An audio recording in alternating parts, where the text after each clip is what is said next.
All right, thanks you guys for coming on. This is class 14, our second to last class, and I have a lot of material I'd like to cover today, um, but I think we'll be able to do it. I feel confident that I'm going to be giving you brush strokes, and should you continue to study homeopathy more in depth, this is really just an introduction if you want to go further. So this is, like I say, broad strokes and how it applies to the special needs population.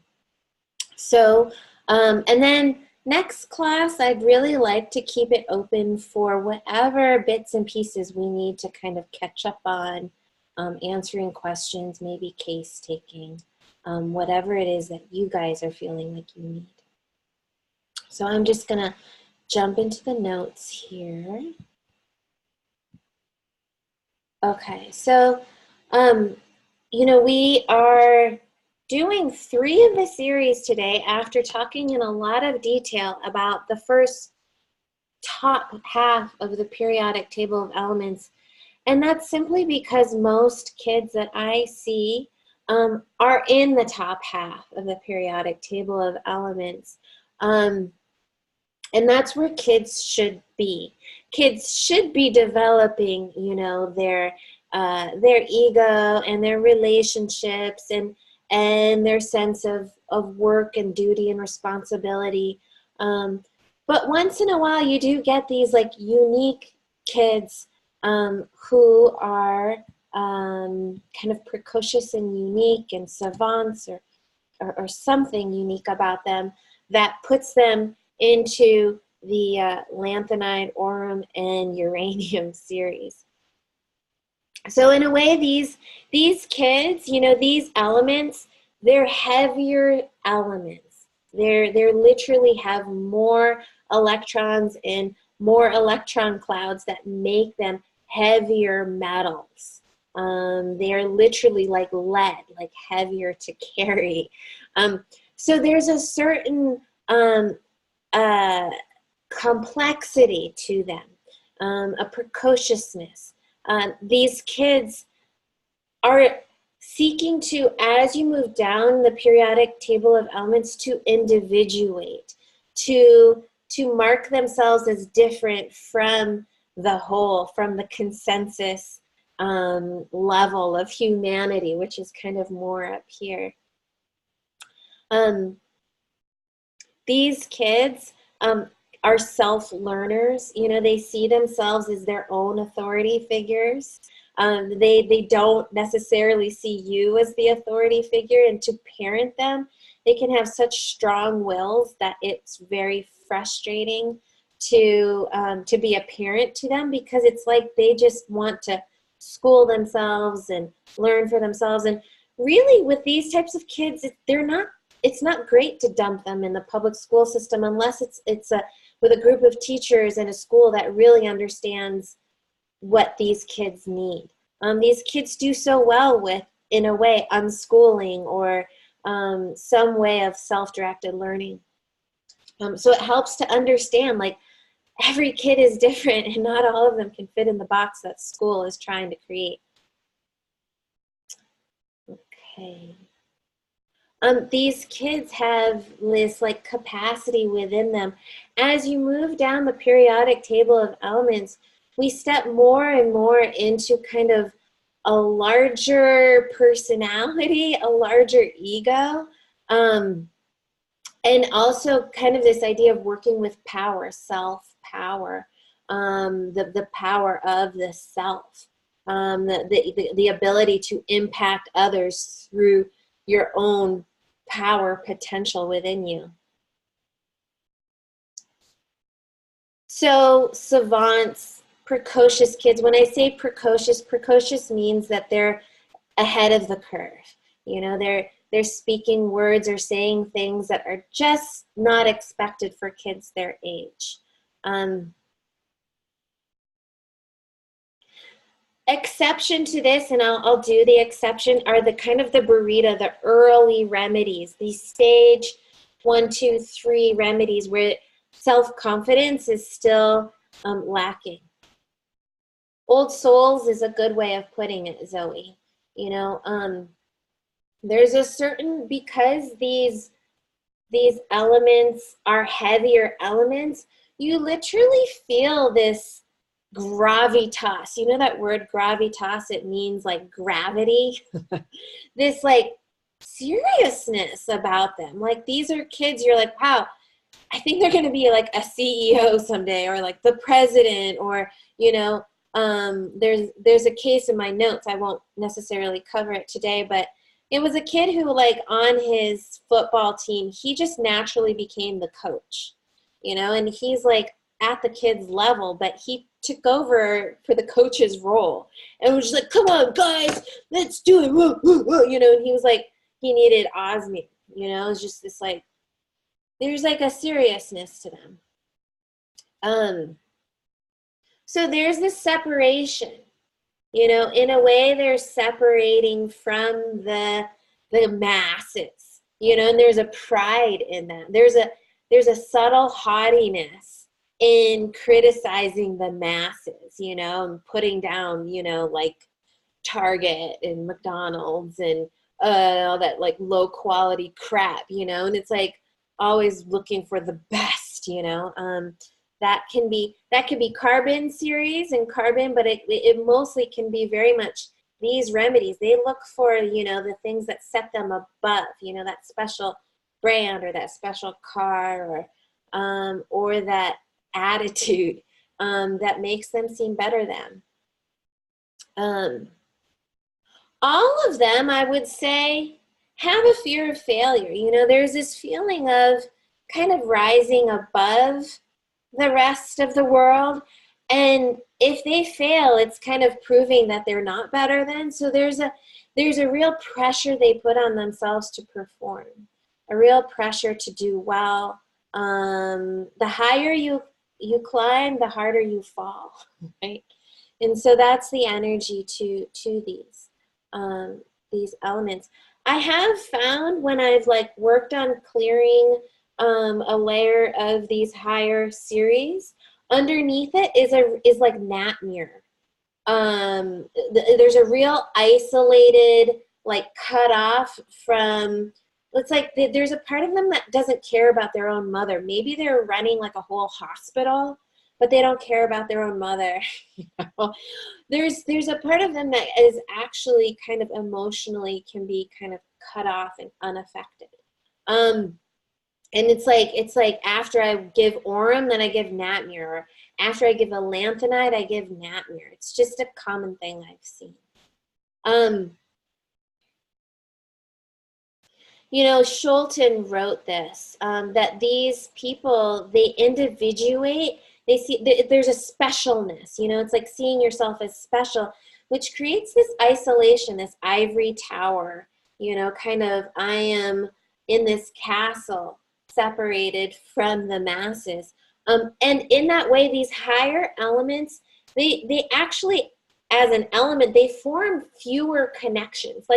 Like the elements down here, they're a little bit more connecting to other people, and they have more actual chemical reactivity. And down here, it's like you're starting to get a little bit more unaffected, a little less, you know, forming connections with other people. There's starting to be this kind of like, you're becoming very unique in yourself, and you can't connect to as many people because of it. Okay. So I can't cover all the remedies in here, obviously, but I'm going to cover some of the main ones. Burita, which is very important. Some of the main metals, platinum, gold, mercury, lead. Those are really important too. They're polycrests. They're well known in homeopathy. Any questions so far? All right.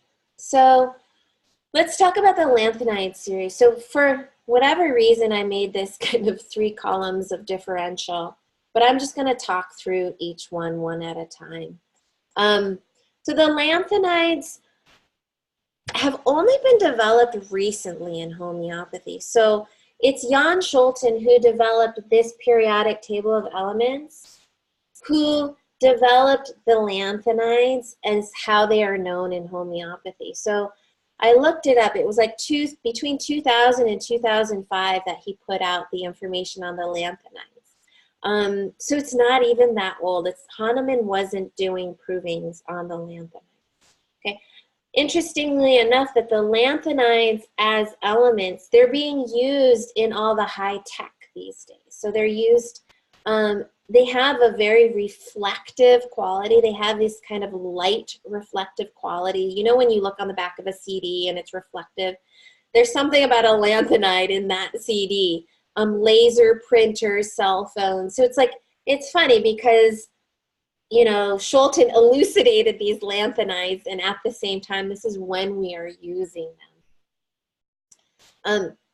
There is, the word that fits the lanthanides is self-development. It's about the self. So we individuate as we move down the periodic table of elements. The silver series, which we talked about last week, they find their specialness by performing and showing to the world. They still care a lot about attention from others. They're very extroverted, and they're very like open and in the world and creating culture. The lanthanide is the opposite polarity of this. In a way, they're the introverted version of creating culture, of creating therapies, but in this an introverted way, right? In this internal way. You know, they're all about closing themselves and going in. Somebody asked, Crystal, you asked, are these the rare earth elements? They're called rare earth metals because they're always found bound to other metals. But in reality, they're not very rare. Some of them are as common or more common than like silver and copper. They're very present in the Earth's crust. So it's not like, you know, palladium is very rare metal. So if that helps at all, yeah, they're called rare, but in reality, they're not rare in the crust. They were just on 60 Minutes that China owns them all and uses them in our technology. Probably China was just like, oh my God, let's buy it all up, I'm sure. Yeah, and Judith, you mentioned mercury toxicity. That's huge too. So yeah, they're rare earth metals, recently understood, recently being used. They have strong magnetic qualities. I mean, this is the ideal of this person to me is somebody that you see doing Tai Chi and their eyes are closed and they're developing this internal sense of power. They're like, they're in the flow of their energy and their power and they're developing it and they don't care what the world thinks. They're just walking through. They could walk through downtown New York City and they're like doing their like Tai Chi, you know, and they're, you know, these are people who, they are their main critic. They are the boss of them. It's all about freedom from the fray, from the chaos, because I'm the ultimate judge of things. And that makes it very hard on them too. And that is the link into autoimmunity. Okay, so that self-judgment, that I am the one who decides whether I'm doing a good job or not, is why they're always like internally kind of beating themselves up. And there's this deep layer, I believe, of pandas and strep in these lanthanides, which creates the autoimmunity. And it's this pandas and strep picture that kind of pushes us into this separation, this hard on myself, this self-judgment, this self-therapy. I often, if I'm wanting to give a lanthanide to a person, I'll have them close their eyes and start talking. This happened to me with an adult recently. And she just started like doing the sensation process back and forth with herself, you know, just really was kind of, you know, I'd say, instead of me saying, well, then what's next? She'd be like, and then I also see this. and then this happens, and then ba ba ba ba ba, you know, and she's just basically in it and telling me it, and I'm just like, okay, great. You're doing your own work here, and I'm just watching and observing. So it's all about the self, being your own boss. These people like get pissed off if you try to pigeonhole them into a career. You know, this is the new, you know, the new homesteaders, this group of like young people who are really smart and went to like great schools and maybe got a career, but they're just going and building their own house based off of what they read on the internet, and they're doing all this, you know, timber framing. And part of my husband's family is this way. This is this lanthanide energy. It's like, well, if I can make it, why won't I?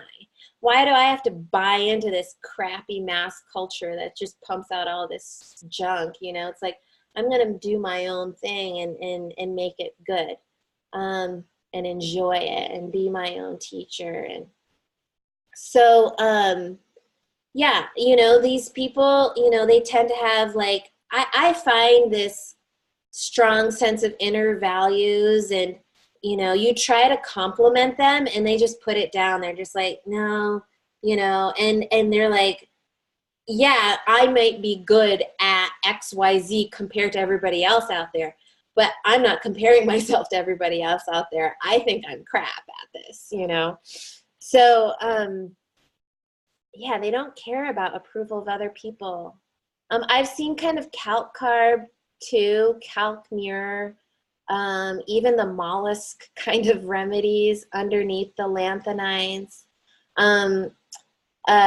Scholten says the bird remedies fit the lanthanides well too, this kind of reflective spiritual quality that they can have. So the lanthanides, apart from Burita, you know, there's a lot of them. Also, they are actually considered a part of the gold series. It's almost as if you were to take these two lines and extend them into one line. What it really is that all of these lanthanides, in a way, what Scholten says is they're experimenting with power. How could you have power over others? So power over others is gold series until you master yourself. So this is like the experimentation with self-mastery. This brings up another point, and this is kind of a major point, but the point is that our soul dumps us on certain parts of this periodic table of elements to learn something, to work through something. I feel when we give a remedy, it's helping our soul work through that lesson, and then you can kind of make progress quicker. But, you know, why is it that people kind of are maybe a lanthanide versus an Aurum or versus a uranium? It's just something that the soul is wanting to process and learn. Okay. So, I have found these people to be really controlling. They're controlling over themselves. So carcinosin can be a really good shared remedy to go with the lanthanides. Because they're their own boss and they really care about the integrity of their life, they don't like other people telling them what to do or relying on other people. In a way, they create this kind of closed system. And in some ways, it's hard to really get close and intimate with a lanthanide person, you know, because it's just all about them and their world. The Aurum series wants to boss other people around. The lanthanides want to be their own boss, but they don't want to boss other people around too. They want other people to be free. So I'm speaking from experience because Ryan, my husband, is textbook lanthanide. If you meet him or get a feel of him, and you might not get a good feel of him because he's kind of closed off, and very contained. And like sometimes I want more engagement with him, but he's just like, you know, it's very much you create what you need to fulfill your needs, and he creates what he needs to fulfill his needs. And as long as we're both fulfilled people, then we can have a successful relationship with each other. He's not into like, my weakness needs to be filled by your strength, and your weakness needs to be filled by my strength. Like, we're not that way in our relationship. And our relationship works simply because we both care about self-development and the evolution of the self. But we don't have a super codependent relationship. He doesn't even rely on me for dinner, hardly ever, which I love. So the lanthanides, I've given most of these like 1 or 2 times, but not one of them standing out more than the next.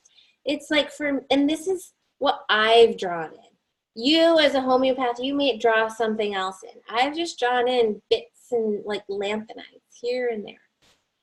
Scholten is just like, I got lanthanide people coming at me left and right, and this makes up like a huge chunk of my career, and homeopaths are all lanthanides, and that may be true, and a lot of you may need lanthanides. But my feeling is it's not special needs kids, the majority of them. Okay. And also he got a lot of lanthanides coming to him because he was the guy that developed it. So it's clear, you know, when you pour your heart and soul into studying something, you attract it in, you know? So it's like Melissa Asselin. She's the one who created the matrodonal remedies. I'm sure she uses them a ton because she developed them. You know, if I just started developing a whole bunch of fungi remedies, I would probably start seeing a lot of people who needed them. So, so anyways, a lot of you, when we first were studying this class, felt that you were lanthanides. And this is because the lanthanides are like the theme of this era. Be your own boss, figure it out yourself, screw the expert, I'm the expert, you know, seek out homeopathy, seek out alternative medicine. And that may be true, but it might not be where you're stuck, you know. So for me, I'm always like, where are you stuck? I feel like when I find someone who's stuck in the lanthanides, they're so stuck in their own bubble that they're not connecting with their spouse. They've got some autoimmune thing going on. So anyways, Michelle said, I get mostly Argentum and down, not anything above Argentum series. Yeah, so Michelle sees a lot of special needs kids and pandas kids too, and she concurs as well. Sometimes these remedies come up, but it's just rarer. If it's a complicated case, also, and I have to emphasize this, if it's a child taking after their parent and their parent is so deep in Lanthanide, Aurum, or Uranium series, the child may really show this. So very often, if I'm getting a remedy like this, I'm seeing an aspect of that in the parent. Or if I treat that aspect in the parent, you know, there's just that overlap. Yeah, as a special needs mom, you could be pushed into the lanthanides, for sure. And as a special needs mom who has this history of autoimmunity, has this history of pandas, you know, and where you were kind of a part of the world, and then now you're just like in your own bubble, you could totally be pushed into the lanthanides. So what I saw, so I gave Ryan, you know, I learned about the lanthanides from a homeopathy article that I read, and I think I ordered Lanthanum carbonicum for Ryan, and I gave it to him, and that was one of the few remedies he just broke out into a fever, you know, for 2 nights, sweated. And what I found about him taking this remedy was that he really opened up to the world. Like, it's almost like he had this anarchist FU attitude to the world that is a little bit like, you know, antimonium. We talked about that, Zoe, last week, this kind of punk rock. But it's not that. Ryan's not a punk rocker. He's like really kind of clean cut, standard, but just was really like, he had a lot of internal integrity and couldn't understand the hypocrisy of the world. And this is what Scholten wrote about too, about the Lanthanide kids, is they have this internal sense of like what is right and what's wrong, and they see the world as like this junky place that people lie and they don't live for themselves, or they don't live up to their own values, or they put themselves last, and they just don't get it, and it pisses them off. you know, and they want to be they want to help themselves and then help others, you know, so they can be really high integrity people who are in service to humanity in some way.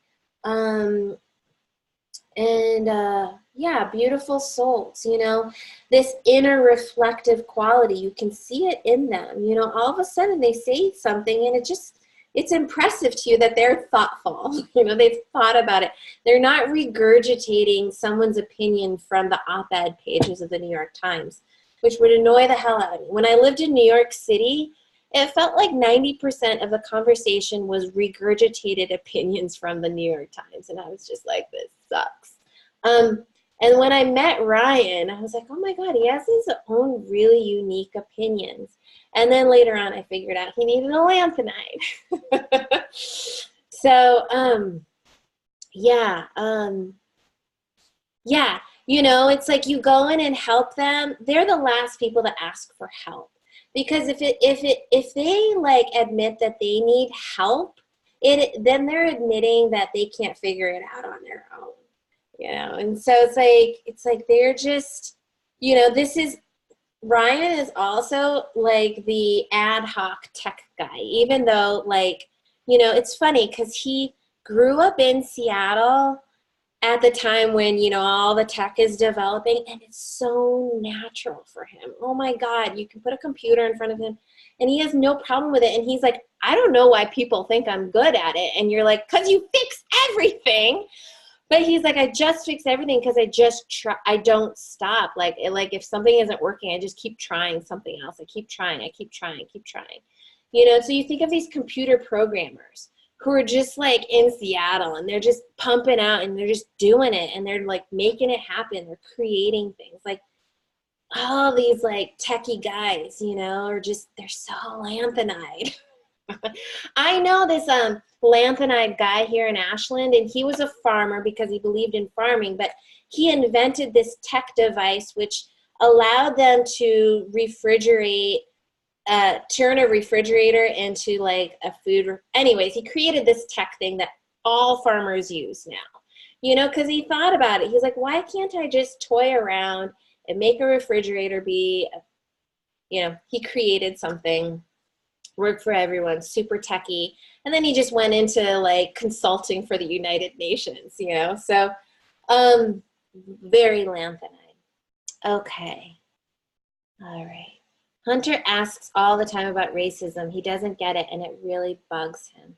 Yeah, you know, I love that. You know, these kids these days, you know, they're not all about consensus opinion. These precocious kids think for themselves.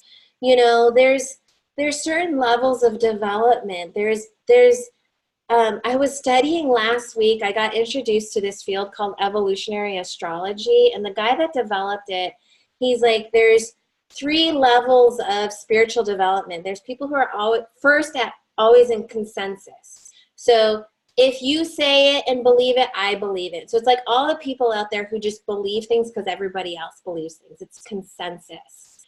Yeah. Yeah, this evolutionary astrology is really, really cool. Second level of spiritual development is individualism. So it's when you need to individuate yourself. Like I'm special because of my contribution, which is Argentum series, Lanthanide series, even Aurum series. We're individuating.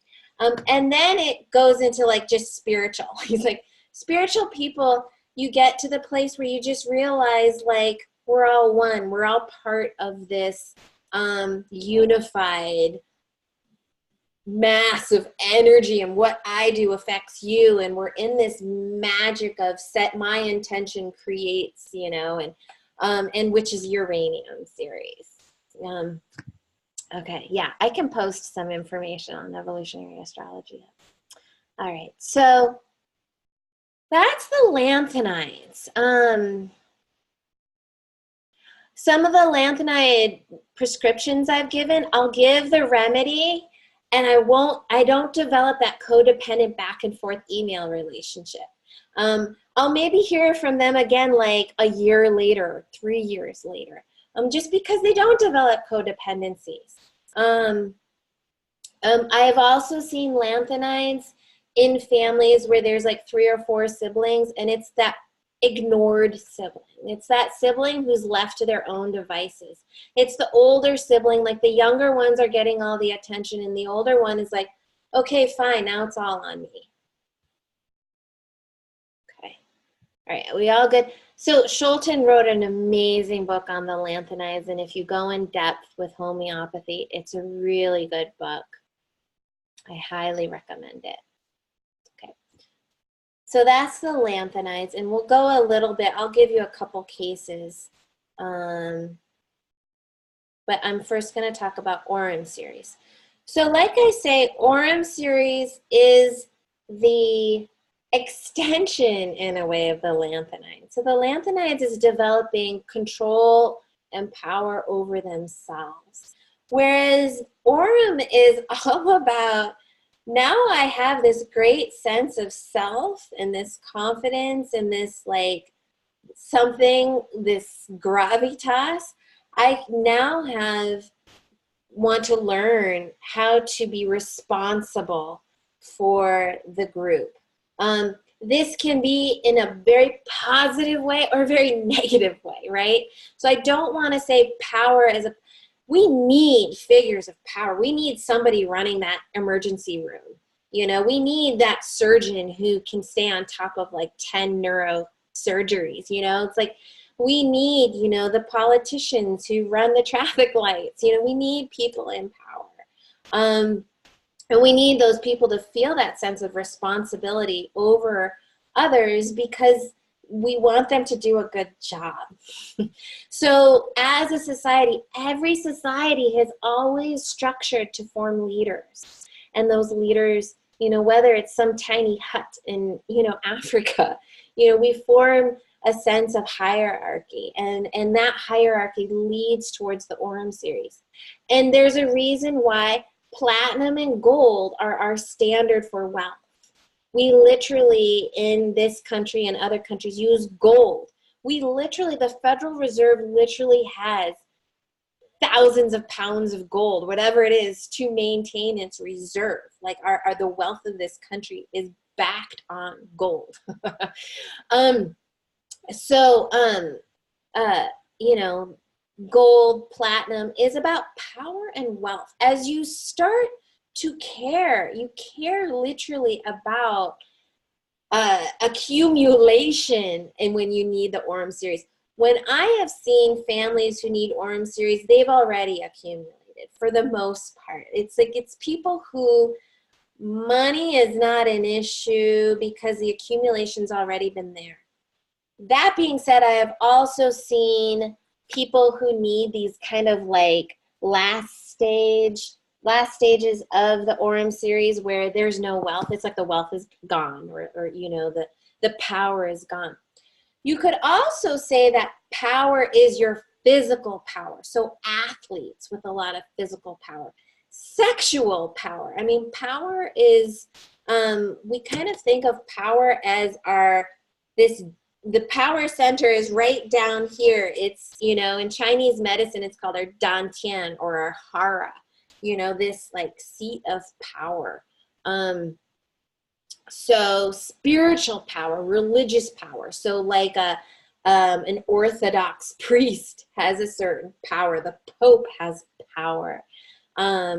Healing power. You know, there are healers who are just totally in platinum and Aurum, you know, energy, and they're really, you know, or a preacher. So you guys get the feeling of power.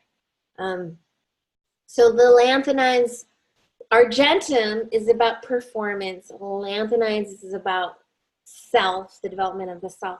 And Aurum is about how we develop power and how we deal with power.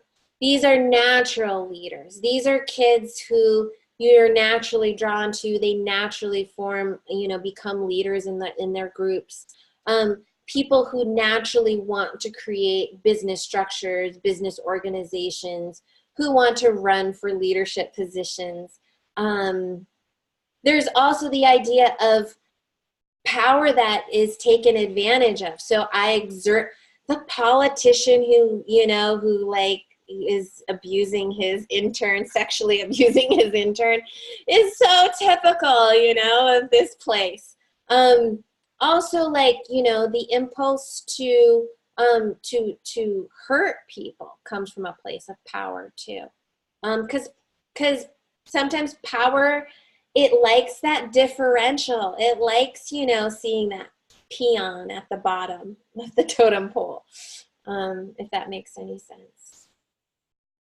So Schulten wrote, what we have to learn as a gold series person is that power is an illusion. Everyone's equally powerful.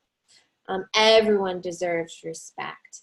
But the Lanthanides too, in the Aurum series, I see them. It's like, this is what you should respect, and this is not what you respect. Like, they create through judgment a really strong differential between this is respectable, that's junk.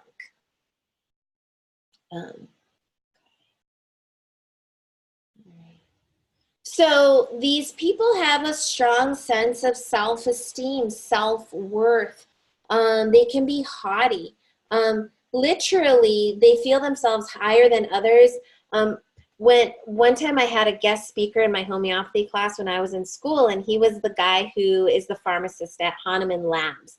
And when he was, one time he was actually making the remedy Platina, he felt his body rise up, and he was looking down over his whole laboratory. And he was like, he developed, that's a keynote of Platina, like this literal rising up, and kind of looking down. So there's a kind of natural haughtiness to them. And if they get offended, you know, their reaction to that offense is dependent. You know, early on, if they're offended, they'll hide, or they'll be really defensive, or they'll quit. Whereas if you're like osmium, if you feel like, you know, you did a poor job or you lost your game, you'll just keep trying, you'll try better, and you'll work harder at it. Platinum will just be like, oh, I didn't lose, you know, they'll just hide the fact that they didn't, that they were offended, or that you know, they lost or they failed. And then Aurum and Mercurius, if they're offended or they fail, they'll just be angry, or even suicidal. And then Plumbum and Bismuthum, they'll just totally, they're kind of given up. It's like the power is just sucked from them. Right, so again, so these kids, my neighbor the other day called a little toddler that comes over to my house a petty tyrant. And I'm like, that's totally him. He's this kid. He just walks into the room, and he's just like, he takes over, and he just like bosses people around. He's 4. I'm 4, I'm gonna be 5, you know, and keeps saying that. I'm almost 5, you know, as if being 5 gives him like the credit to boss you around. But he's just, you know, this mom is at her wit's end because other moms like don't like him. He's so bossy. He's just a petty tyrant. You know, he's like a little king. You know, these kids are like, they're just like, you know, and they can get, you know, really, they can be sensitive and get really sad, you know, too, you know. Deep attachment, deep emotions. I've seen a couple of these kids like classical music, like that's their preference, or like opera. I had one kid who needed Aurum, and his preference was opera. Like, what little kid likes opera? But they liked that, you know, and they would go to the cafe. This was a kid I'm thinking of. They lived in like this part of Connecticut that's very wealthy, and he'd like sip on his like little drink with his straw and like look around, like he's like checking out his watch and his cell phone like an adult. It's just so funny. So clearly precocious. I've definitely seen these kids have parents who have high power jobs with a lot of responsibility. You know, so that parent brings what people don't fully realize is how much a parent, and still these days a dad brings home their work, and so whatever the dad is not processing, it comes home, and it comes, why is it that so many kids flip out when dad comes home between 4 or 5, 6 o'clock at night? Yes, maybe they're hungry and had a long day, but you guys all know the witching hour where dad's in go, go, go mode, goes home and just bumps up against their kids. Heavy metals at play. So, Sue, you're like, this is heavy metals at play. Could totally be, because it's that like hard-lined, heavy energy bumping up against your kid, and your kid's just flipping out, It's just like, I just like walk away. At the same time, like, for these kids, sometimes that dad has a great degree of discipline and seriousness, and they're wanting to get their kid in line, and it's like, and as moms, you're just like hands off. And Zoe wrote, Aurum has helped Hunter tremendously. I tried lighter remedies in the beginning of the class and just couldn't get as deep. I've been taking Mercurius daily too, and it's helped my mood. Our family is very Aurum series, right? And your husband has kind of a high responsibility job, right? And like, it's like your kids talk about the politics and they get stressed out because who so-and-so is running for office. And you're like, how old are you? Why do you even care about who's running for office? So Sue asked Zoe, any difficulties with Mercurius? So let's see. So lots of money stuff. Yeah, I have a detox Mercurius case here. So I have definitely seen really intense non-verbal ASD kids needing bismuth, polonium, astatine, these last three, and these kids totally know what's going on. They can write on a letterboard, but it's like, it's not worth for them to even try anymore. It's like, they don't even want to try talking.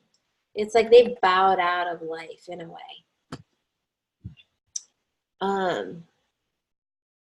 Okay. All right. The Aurum remedies, very much about cardiovascular, the heart, that weight of responsibility and holding it in your body. And these kids can literally have like extra, like weight on them. An extra, it's like they're like I don't know. There's just like they walk into the room and you notice there's a weight to them. All right. Any questions on Aurum series? I will cover more of this as we go forward. All right. Hunter says he carries the weight of the world on his shoulders, and that's amazing. But it's also, it's like, oh my gosh, a child shouldn't carry the weight of the world on his shoulders. But kind of the cool thing is that you're giving him remedies, he's working his way through pandas. He will be so prepared. This world needs personalities like him. He could end up being a really amazing leader someday that just, he's serving humanity, and so this is not a bad thing. It can be bad. Yeah, some ASD kids choose to not talk because they kind of have chosen why. They've kind of, there's a giving up, even though they can. There's a conscious choice not to. And there's lessons to be had from not speaking too. Like I say, evolutionary astrology and intuitive homeopathy, it's all about how we are developing our souls, and so if that child is choosing to not speak, how is that developing your soul, Anne-Marie, in really delving deep and really connecting to true connection to your true intuition. So many of these children who are nonverbal are really forcing us into our evolution. Hunter was suicidal a few days ago. You posted it on Facebook. Why was he suicidal? I'd love to know the reason. So this is the child that needed Aurum. And it's funny, you brought him to my house, and he started saying something about money. He was just like, I really like money or something. I can't remember what it was. After a flare, Aurum 200 helped him. Yeah. So good. All right. So wonderful. Aurum series. And thinking about that, you know, Zoe, like you were all about Ferrum series, but your husband is Aurum series. And so it's like you have both of those pieces coming in and flowing into your kids. And like, and we have to think about that, you know. It's like we see aspects of ourselves in our kids, and then we can work on that. And then you see aspects of your husband. And so working on our kids is working on the whole family. Struggles with depression. Aurum arsenicosum. Thank you, Flavia. I just gave Aurum arsenicosum to somebody deep in Lyme disease. This is a 26-year-old man still living with his mom, but such an amazing writer, so advanced, incredibly anxious, fearful about germs. So arsenicum is very fearful about germs. But the way that I brought it to him was like, when you give Aurum, is like you're bringing this light, this gold sun, this brightness, and you're shining it on these germs, and you're letting them go, you know. But yes, Aurum arsenicosum is a remedy that was developed as, you know, basically as like a key remedy for treating Lyme disease in Germany. And I've definitely given it and seen it as useful. But in Germany, in this book that was written by this guy, Peter Alex, on treating Lyme disease with homeopathy, he did a study in Germany and gave this remedy and was like, this is the remedy for treating Lyme disease. But I would say that's for Germans. And I think it's much more variable here in the US, especially because Lyme disease is so incredibly varied in its presentation, and it's this catch-all in the way that autism is this catch-all bucket diagnosis. So Aurum arsenicosum, I wouldn't say, is always useful. So yes. Yeah, I mean, you know, the Lyme protocol is to give Leadum 30C after a tick bite, day of, day after. Then you can kind of wait and see. I would say like a week after the bite, if any symptoms develop, my first go-to would be to give the Lyme nosode or the Lyme combo nosode in 200C. And then beyond that, you could give Aurum arsenicosum. There's a very detailed protocol with Aurum arsenicosum that I can email. Okay. All right. Anything else? At 200C. Yeah. Okay. So I will get more into all of these. So uranium series. Uranium series is unique.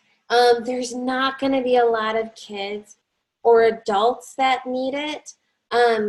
But from what I've seen, that the uranium series is when this grandiose ego that is built up in the Aurum series starts to break down. You know, it starts to disintegrate. Not only that, this golden halo that you've created through being in your power, you start to emanate this golden halo. You literally, you know how they paint the saints with like a gold halo around them? Uranium series are radioactive elements, so they're breaking down and giving off light. They're emanating themselves. So this is like truly, you know, like I've got a picture of Yogananda right here. This is the guy that brought yoga to the United States. This is all about uranium series. Like his eyes are emanating light, you know. The the guy, the Steve Jobs, that was the one guy he kept on his iPad. Was that guy. Also, the guy evolutionary astrology comes out of, which is weird. But anyways, that like just really, it's all about kind of serving the universe, serving the planet, serving humanity through tapping into the magic of the universe within ourselves. Like our whole body and self is the contained universe, and if we can tap into the magic of that, we can affect all the people around us. And this is a unique child to present, and it will come up. That the radioactive elements are used for treating cancer and for making nuclear bombs, right? And so it's highly generative, can create a bomb, and highly destructive because can destroy. And the process of cancer is oftentimes what I see is if you have this horribly destructive cancer and you come out the other side, you come out like bright and shiny. Like you're like in your power in a way that it's like this gateway disease that brings you into the Uranium series. And if any of you have met Stephanie Witzel, or she has this Sacred Alchemy. She went through 2 bouts of cancer, and she does spiritual consulting now. And she's very bright. She came out of her cancer just totally like light being.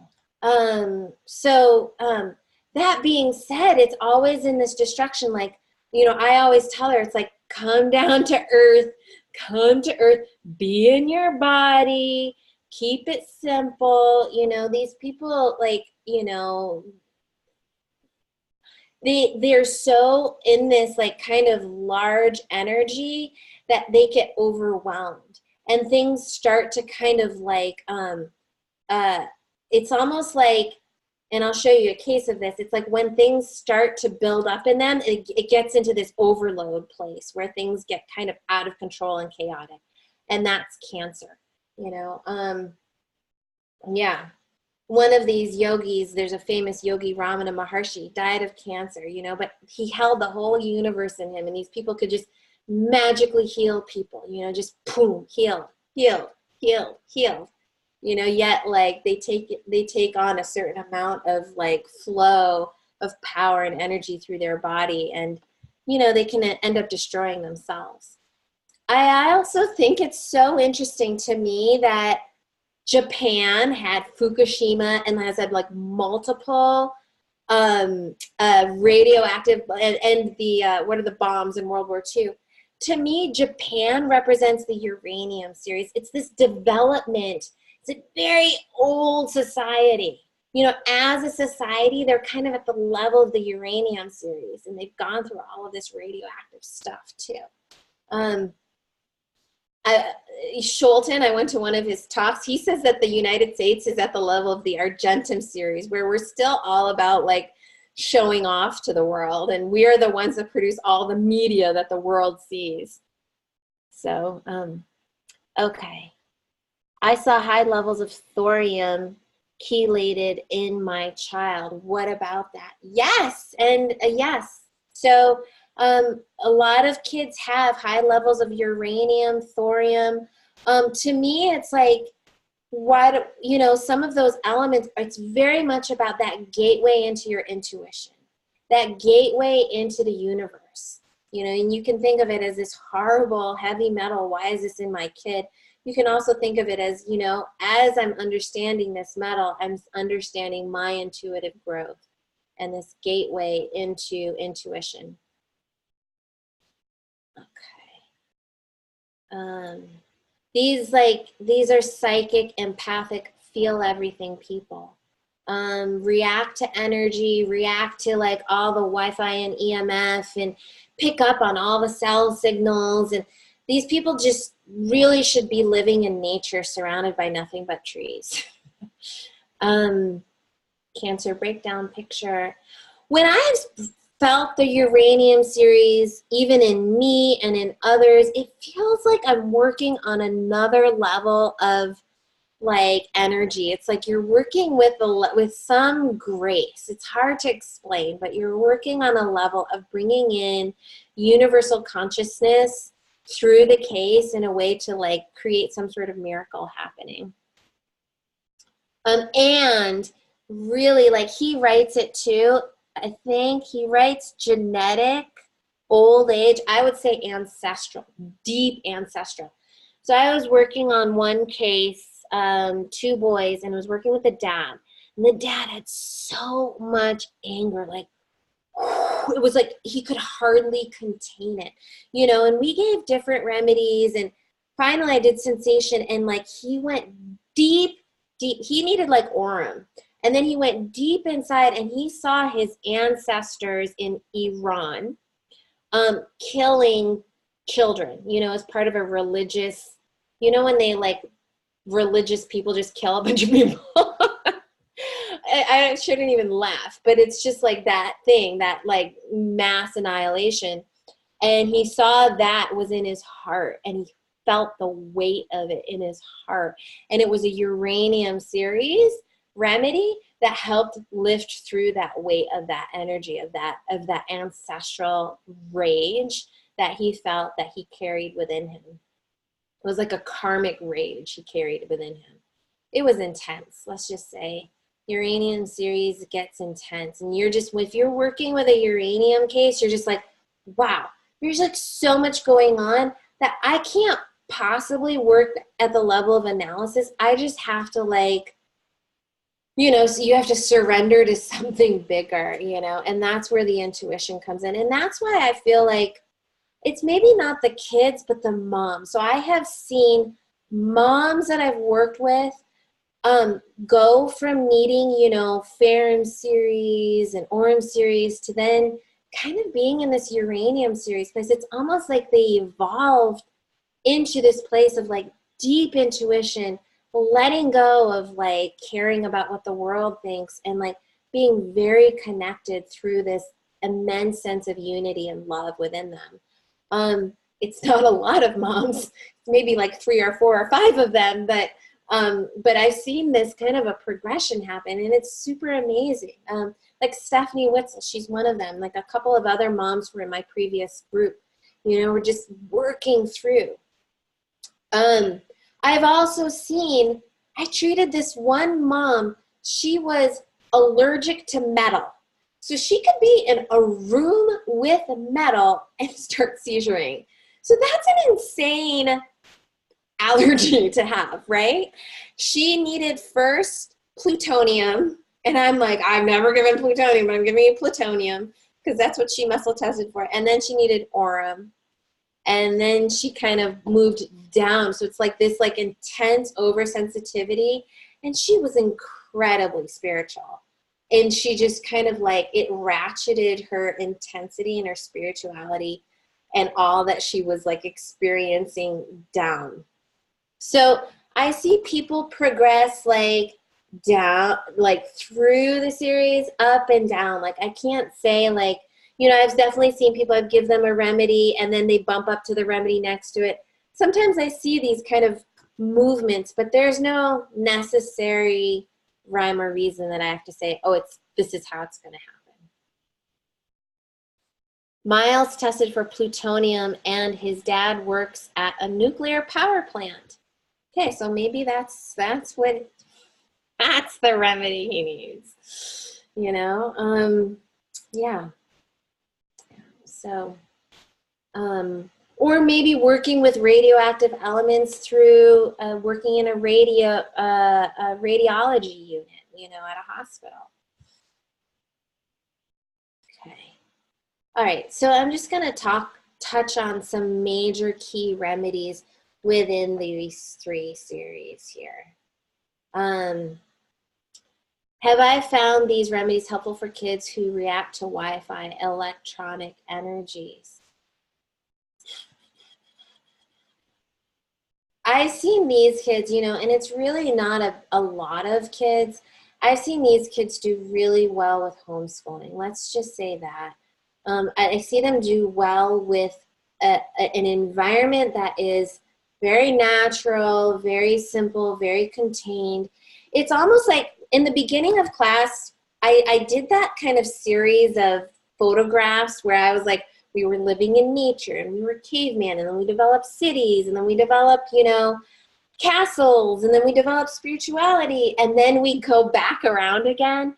It's almost like once you're at Uranium series, it's good to kind of come around again, come around to like, okay, living back in nature, living simple, you know, just like really, you know, finding simplicity again, if that makes any sense. So, okay. So burrito. So this is a huge and important remedy. So barium is at the beginning of the Lanthanide series, and the remedies from barium are called burrito.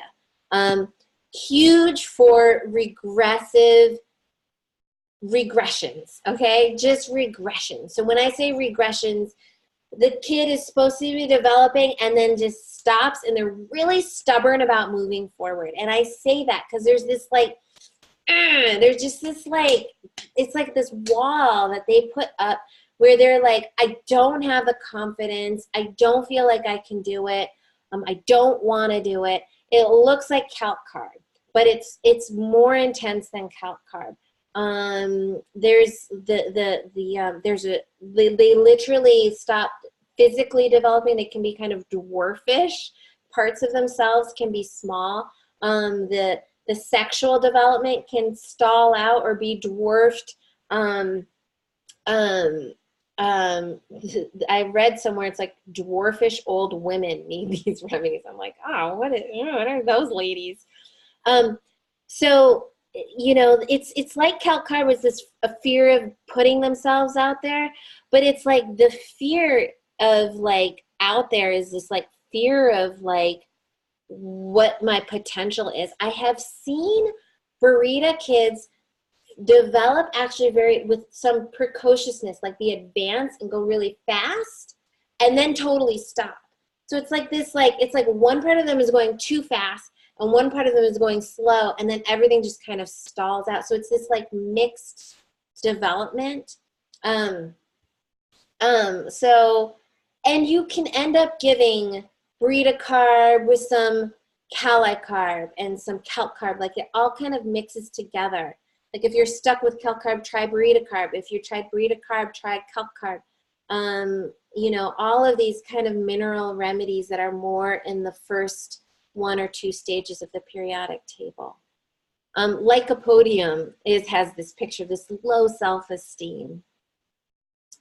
There's this rigidity too that looks like cali and calcarea. The carb part, okay, so you have like all these other minerals. You can do burrito carb, burrito phos, burrito salt, burrito mure. The burrito is the regressive, the stubborn regressive.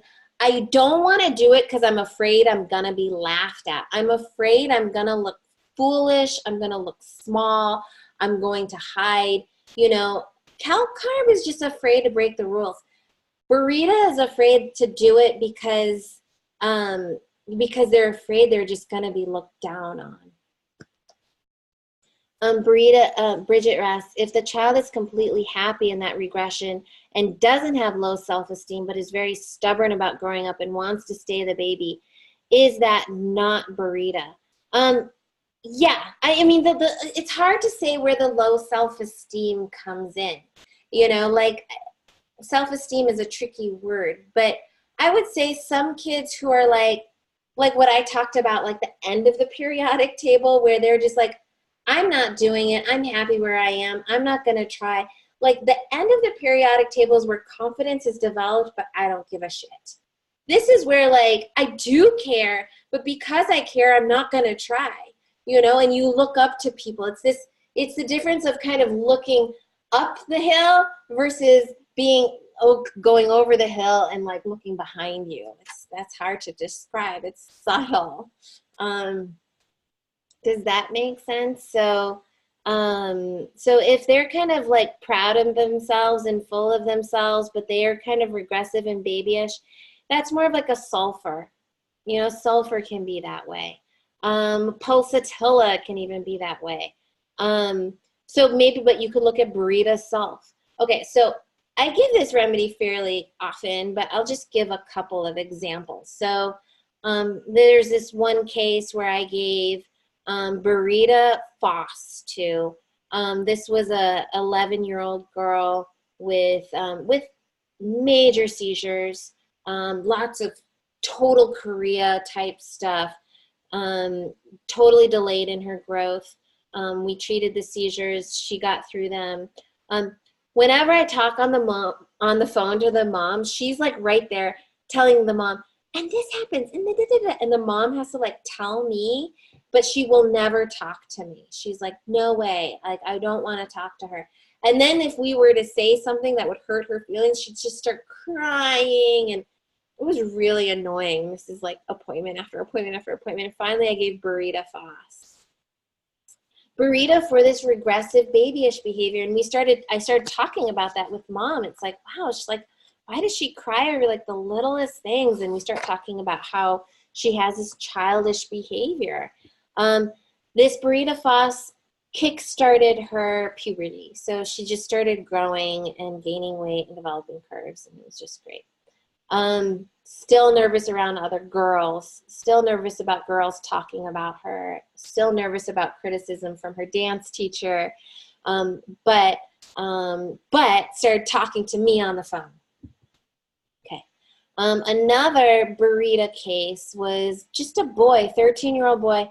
Mom does everything for him. So a lot of these cases of ASD, like it's like the kid is so stuck in being taken care of and hovered over, because this is how like people have gotten used to it. It's like they've fallen off the curve of development, and so then like nobody's pushing them back on it, like and so they've gotten so used to it, and they're still tying their shoes and they're still playing with toys they shouldn't be playing with, and but the kid, you can see, is very capable. You're like, it's a kid that can like do things and like do okay in school, and yet they're not actually, like doing their age appropriate stuff. And so I gave Burita Muir and then Burita Carb, and then after that, Nat Muir. And he did great. I helped a friend choose Burita Carb. His whole life has changed. Better grades, mood, weight, exercising. He was super shy, would dig his heel in when he would try to do homework. We started with 30C and now 200C. He is 12 without a diagnosis, besides some ADHD. Great. Totally. It's a good remedy. Eva she was doing great, started school this fall and just started baby talking. And her teachers noticed it, and she was amongst all, like some of these younger kids, but it was like really like pulled back, and then just really started hiding when she walked into the classroom, hiding behind my leg. And I was like, guys, this calc carb. She had a huge swollen gland in her throat. I gave her Burita Carb and Burita Sulf 30C. Gland went away, baby talk went away, hiding went away. So it can be really common remedy too. Okay. I'm worried to push my daughter into puberty. She's 11. I feel like it's already close. That's a good point. And the point is that a lot of moms are so used to being moms, and it's kind of like, it's like you're like, some moms complain about all the momming that they do, but you're so defined in being a mom that you play into kind of the regressive stuff, because like your role is doing all those things, if that makes any sense. So it's like sometimes you have to like, whoa, press the restart button and be like, no, I'm more than just a mom. I'm not defined by being a mom, and I'm not defined by being a special needs mom, and I could be my own person. And you gotta like either let that kid grow up, or set some boundaries, or I don't know if that makes any sense. Okay, yeah. Yeah, I mean, nobody likes puberty. You know, it's like it's a grief thing for parents, for your kids to go through puberty, and we judge pubic hair and smelly pits and and we just, I think we miss the preciousness of mothering. And I think in some ways maybe we prolong, you know, some of the maturation process that can happen in kids. I think in some ways I prolonged, you know, Eva's babying because I just so adored her as a baby, and she's growing up and then she acts like a baby, and am I playing into this because I loved the baby thing? So I tell parents who are like kind of holding their kids back through creating too much codependency, get a pet. You know, get a pet or volunteer somewhere. Um, Good news is, aren't they wonderful in their 20s again? Yay, Helen, you've got 3 kids in your 20s. Yeah, yeah, teenager is so challenging working with all of that hard, you know, first and second chakra stuff, you know, and they're coming into their ovaries and their testicles and all of that stuff. And you know, there's a reason why a lot of kids hit problems, actually. You know, I just talked to a naturopath, and it was like 2 daughters who developed seizures in their teens. You know, why does that happen? Hormones. All right. So my one kind of real lanthanide case here, and I could toss in a couple lanthanide cases, but it's not worth it for me because I just want to show you in this one case. This was a kid who was nonverbal, who was a genius. He tested fully at genius, and he wrote beautiful poetry. Not only that, I would connect with him, and he wrote a poem that connected to me and ended up showing me a remedy that I needed at one point. But he would sit in the corner and just chew on plastic toys and bat and stim. You would never guess. He was in his own world. Um, he hated being autistic, you know. Some people like glorify autism. This child did not glorify autism. He hated the fact that he was stuck in this bubble. He wanted to speak. Um, he was really obsessed with Jesus and God and the Bible. This was not a religious family, but he saw Satan, he saw Jesus. You could think he needed anacardium, but that was not a remedy that helped him. What I ended up giving him was thulium, and thulium has this desire for salvation. I desire salvation.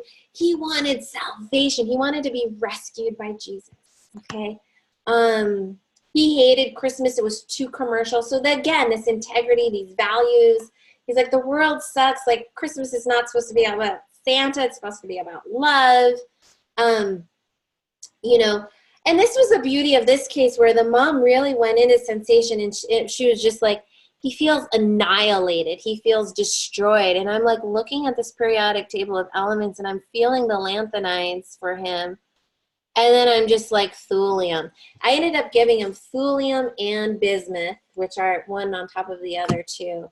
And that was for him, this stage 15, just being kind of destroyed, and was really wonderful for him. His biting was gone. His anger was gone. He was smiling. He was affectionate, connecting. You could approach him.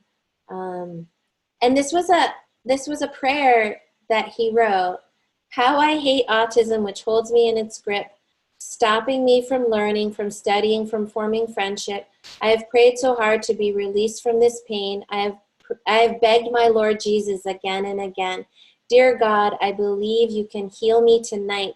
Please swoop down in power before morning light. Make me calm, make me normal. Please make my brain right. It's amazing. It's amazing. 8 years old. This child was very advanced, right? And it's like, not only that, that came out of nowhere. His letterboarding started at like 7, you know? So they had no idea. He's in his world and just stimming, and this came out of him. you know? And so there are other kids, you know, I know other kids like that, and they're kind of in this Lanthanide Aurum, kind of like end stage remedies here, and you're just like, I can't believe it. This poem was after the remedies. Yeah. That being said, I think he wrote, I have to connect with this mom again. I do think he wrote poems before, but the remedies were important for him. And then they went into doing the CD protocol, which is this protocol for getting rid of parasites. And they got really good success from that too. And then I didn't hear back from them.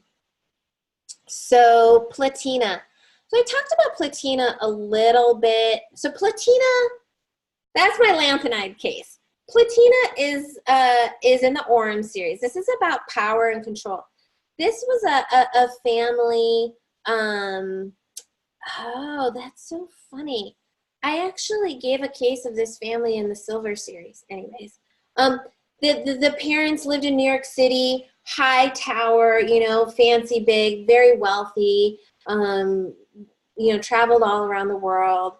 Nannies, you know. This girl craved attention, was a diva. She had a boyfriend at 4 years old. She would do dances in front of other people to get attention. Love is attention. She wants to be higher up than other people, would literally get on counters and look down on them. I first started with pulsatilla for her, but it didn't help her tantruming. It didn't help her. It like didn't help her like angry bitch. You know, it's just like, that's what it was, you know. It's just like, oh my God, princess to the nines. Remember we were talking last week about like pulsatilla, phosphorus, palladium, platina, princess, diva. You know, diva is this. Boys, I have given it to boys too. I have given it to men. We call her Veruca Salt, that character from Charlie and the Chocolate Factory. I want the golden goose and I want it now. She has power over people. The family that she was from is all about power over people, all about arrogance, all about drama, all about the name brand, you know, purse. She did really well with Platina. Yeah, she actually did well cognitively on Platina, which was the surprise. Her counting, her spelling, her like, she just let go of some of the emotional stuff and just zoomed ahead with her cognitive and her physical. So it's almost like it like let her relax neurologically more and kind of, I think, take more in. Aurum. Aurum Gold, we talked about that, responsible for the group, even suicidal, all about success. Success to the point where if you don't have success, you're suicidal, right? So this was a 4.5-year-old boy who had undescended testes. Her father died when she was 7 months pregnant, and her father, she like was everything to her. She was still in the appointment. The child was 4.5. In the appointment, she was still grieving her father, and you can feel that when people talk about their mother, their father, and they're grieving it. If it's still present for them, it's really important to go there and treat that. She developed polyhydramnios, too much amniotic fluid, which is interesting because Melissa Asselin, she says that amniotic fluid represents our emotions, our wateriness, and unresolved deep grief. She talks about that remedy of amniotic fluid. She literally has this grief and develops all this amniotic fluid in her belly. Had a huge pregnant belly. Developed fibroids, you know, developed all this extra weight. So she had this father that she loved, was still sad about it, and then her son, you know, alpha male, bossy, runs the house, bosses his dad around, strong personality, likes classical music, gets a sad and pensive look very easily, very serious. 4.5-year-old. Let's see. Yeah, she said there's still this void in her.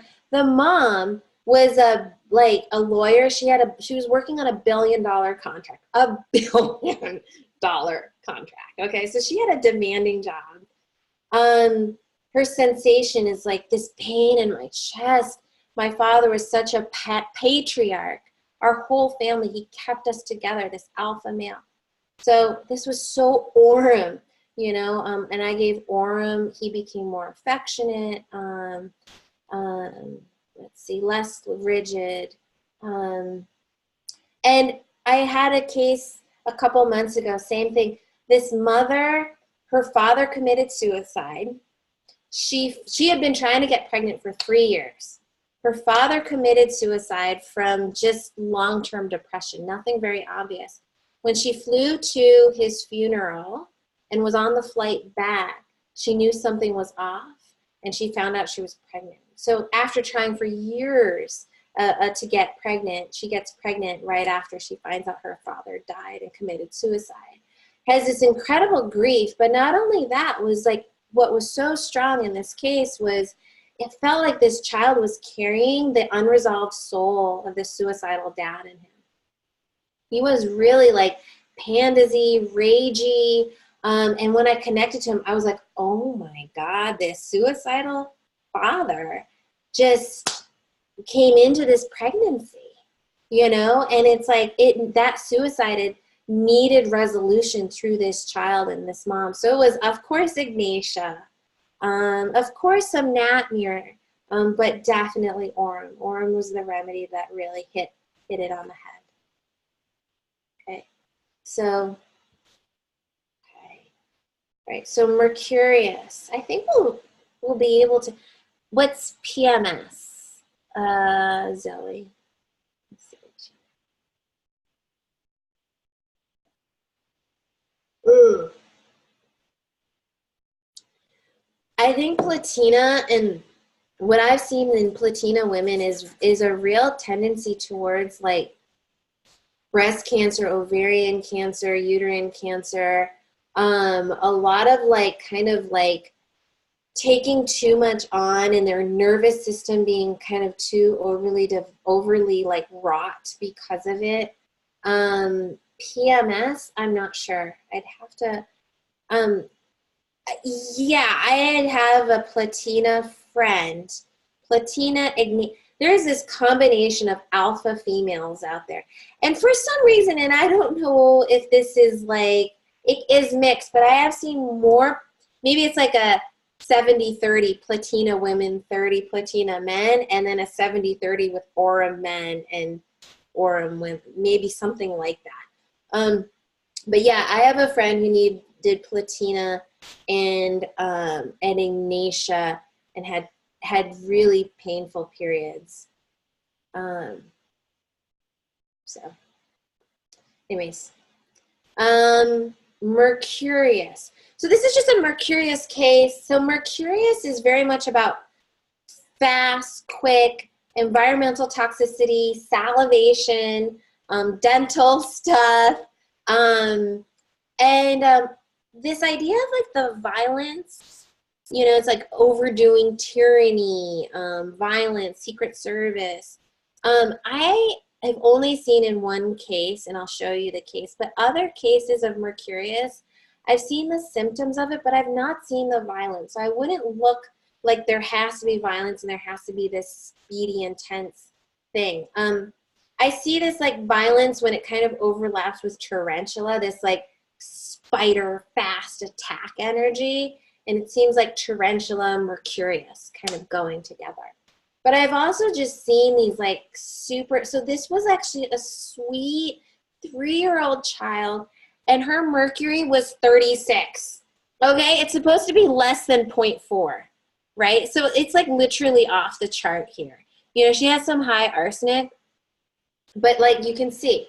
And so she's a healthy, cheerful, adorable girl, normal interaction skills, gave her vaccines and she regressed, lost eye contact, non-responsive. This was in Asia. So sometimes I think there's more metals in Asia. She stopped interacting, terrible yeast overgrowth, terribly spacing out. It's almost like the metals just swamped her system and then she was just like a yeast factory.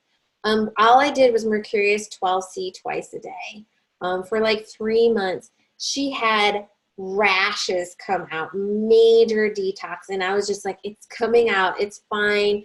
The mom did, I think she had a couple fevers too. The mom just did a lot of like cool baths, and it's almost like it all came out of the skin. She had wonderful gains. She got verbal gains, social gains. Her mercury, for 2 months, her mercury dropped from 36 to 4. She lost her diagnosis. That was it. Her diagnosis was based on this mercury, and it was lost from clearing out the mercury. And that's the only case where I have like clear evidence where like she wasn't doing chelation. All we did was the homeopathic. And you can see that the homeopathic brought it down. Now the homeopathic brought it down to 0.4, but it's still, no, brought it down to 4.1, but it's still off the chart. It's still, because it's supposed to be less than 0.4. But because she was doing so well, it was just amazing. So that to me was my proof that homeopathy can chelate out metals. And I have other cases like that too, where I did homeopathy for many years on cases, never even gave mercurius to clear it, but there was high mercury in initial diagnostic stages, and then after years of homeopathy, they check metals again, and the metals are completely down. And it's just through some balancing of doing everything to support the body that the body naturally brings metals down.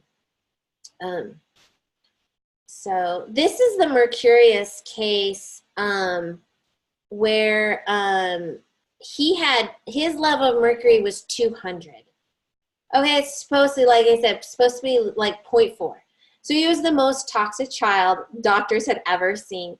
He played alone, extremely aggressive, daydreaming, multiple ear infections, wouldn't listen. He would ask, can I kick this boy? Can I kick this girl? Can I spit? Can I say bad words? He loves himself, likes to hurt others. He would bite someone's carotid artery. He is that strong, which bothers me because he knows exactly where to attack. He'll go for the neck. Scary, scary. Very aggressive. This child, I'm pretty sure, was in a military family too. So it was almost like this like backdrop. I've seen a couple of military families have this backdrop of platinum, gold, mercury, these like heavy metals. One, because they pump the soldiers full of it. And two, it's like the military is also about power and violence and all of that too. Can the body bring metals down that have been there for several or many years? Yeah, so the point of homeopathy and natural medicine is to bring the body to a place where it releases and finds balance itself. And that's why we go into the flow of what the body wants and asks for. And it will do that. That said, sometimes it's like a kid is doing great and you test and you see these high metals, and then you don't see that they have the symptoms of those metals. Do you go after them? You know, in homeopathy, we would say it's no problem. Like, I'm not seeing there's problems here. Maybe we shouldn't bother. You really have to feel around that. Yeah, Zoe writes, my husband's a military family. Yeah. I had this like Air Force family once. Like both parents were in the Air Force, like high up in the Air Force, and the daughter was nuts. She was just hysterical, but they did everything for her. She was like this queen of the house, but she ran the household through her hysteria. And I gave her platina, and it really brought that down. So I would say for heavy metal clears, you know, like in that case, I did 12C daily or twice a day. Other cases I've done like 2 times a week or 3 times a week. You know, it depends on the sensitivity of the child or maybe what I'm muscle testing. But I think because of this mercury case where I started with 12C and it worked, I was just like, okay, I just do 12Cs. You could do other potencies if that's what you test for. But on the whole, it's like low potency on a regular basis.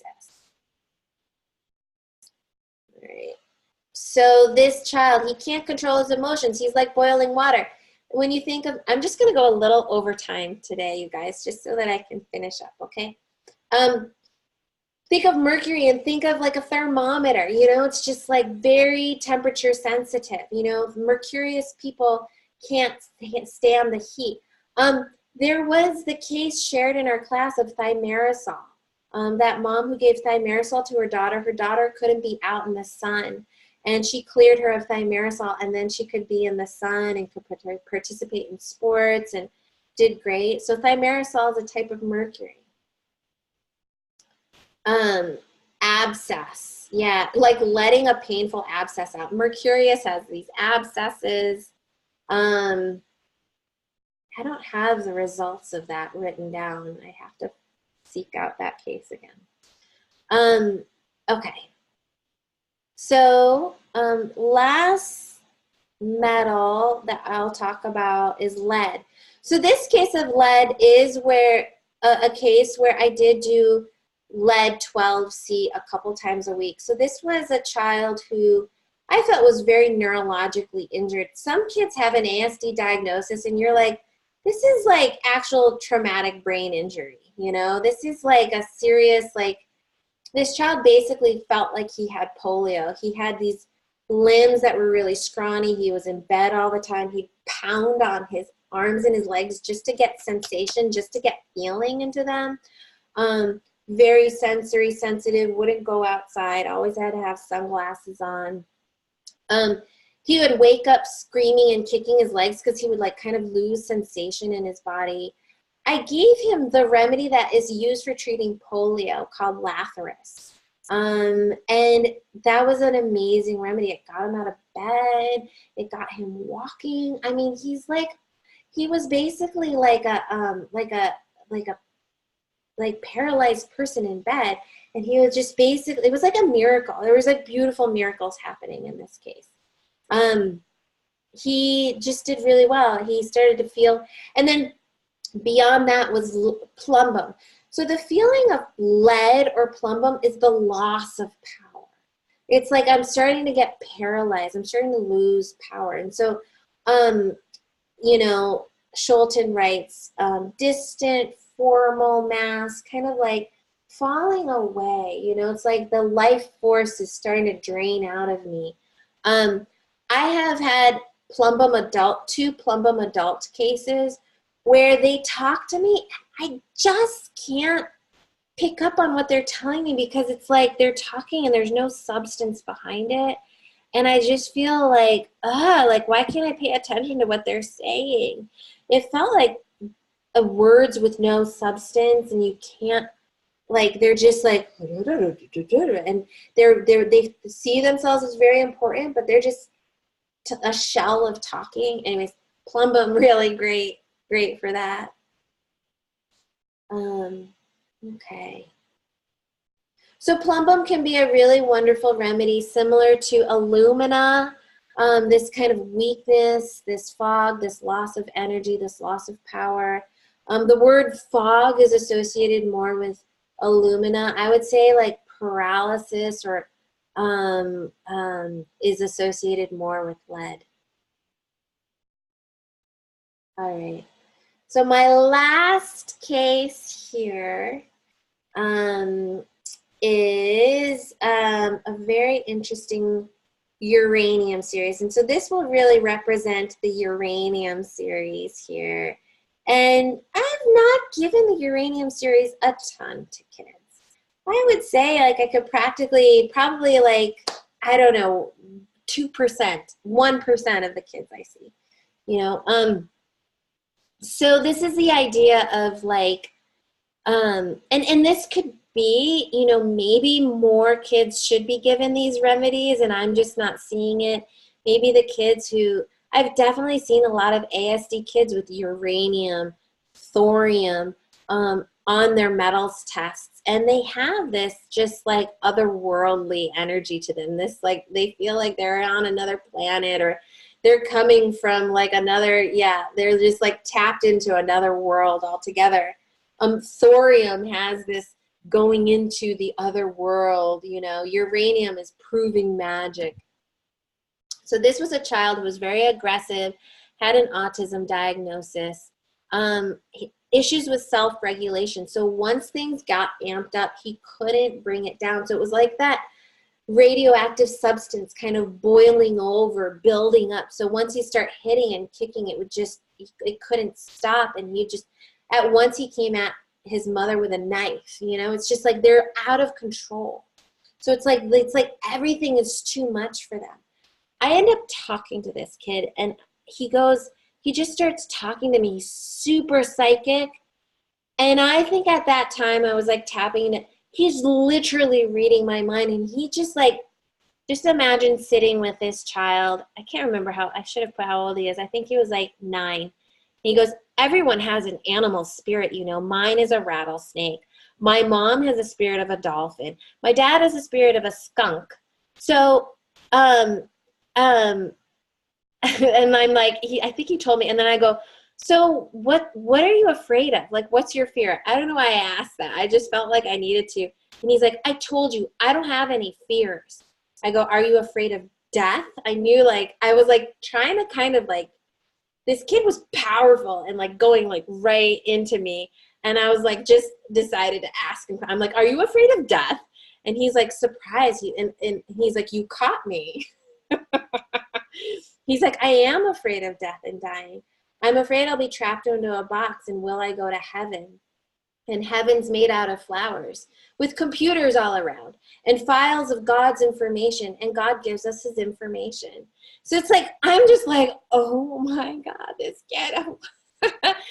So the mom was like, yeah, my kid lives in a science fiction world. He's all about animal spirits, making inventions. Baseball's too boring. He has conversations with her father who passed away. So he talks to the dead. Every one of them, he does something to show there is something real. Okay. My dad would call me up on Sundays at 6:15 and just say, it's just Dad checking up on you. And he said it the same. He said, hi, Mom, it's just Papa. He's just checking up on you. He would say it just like that. That's happened like 20 times. He does Reiki on his own. He does Reiki on his siblings. Okay. Very spiritually well-developed child. He was very interested in nonverbal kids and autistic kids. He wanted to communicate with kids psychically. He wanted to take care of special needs spectrum kids. He would see them and offer to help them. But if he didn't like you and your energy, if like you're asking questions and he just doesn't like you, he'd just walk away. He was just like, he told a woman, your voice is bugging me, and he walked away. So you're like, wow, you know, like it's like, well, we have these kids coming into the world who are really interesting and different. And then there's other kids who are coming into the world who will know how to interpret them and work with them. And it's just amazing, right? So he has terrible ADHD, gets completely overwhelmed. If he walks into a room, he'll like have to take the whole room in.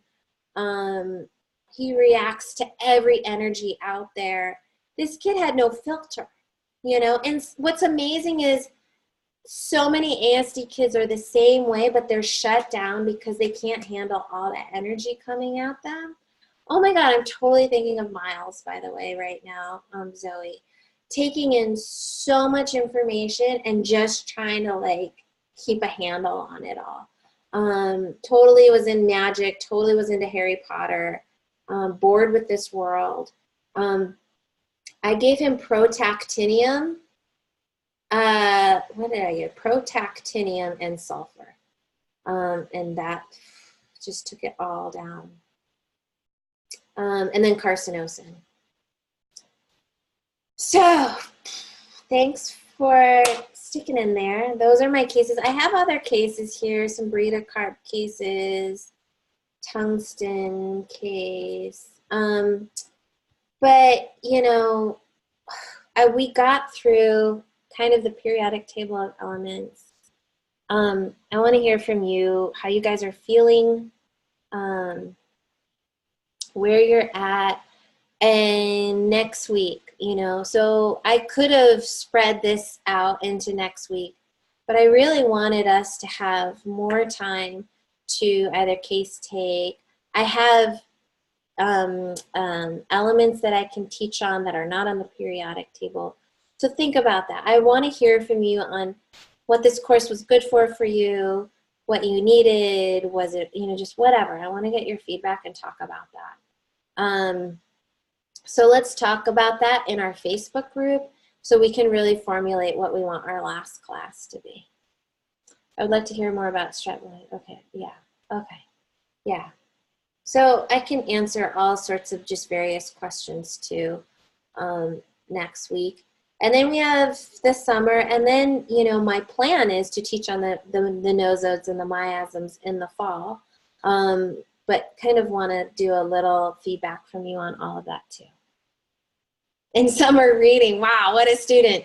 Yeah, we can talk about that too.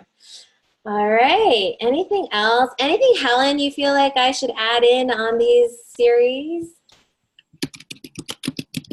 I'm putting you on. You can say something. Yeah, no, you're amazing, Angelica. Okay. I think, my gosh, what a great approach. Brushstroke.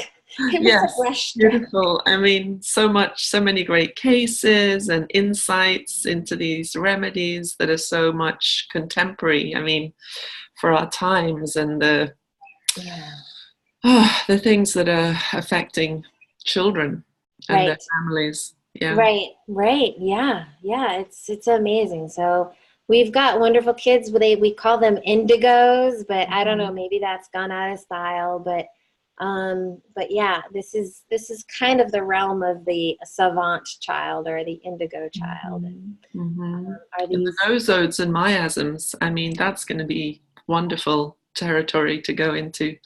Okay, wonderful. All right, thanks everybody. I'm going to stop the recording.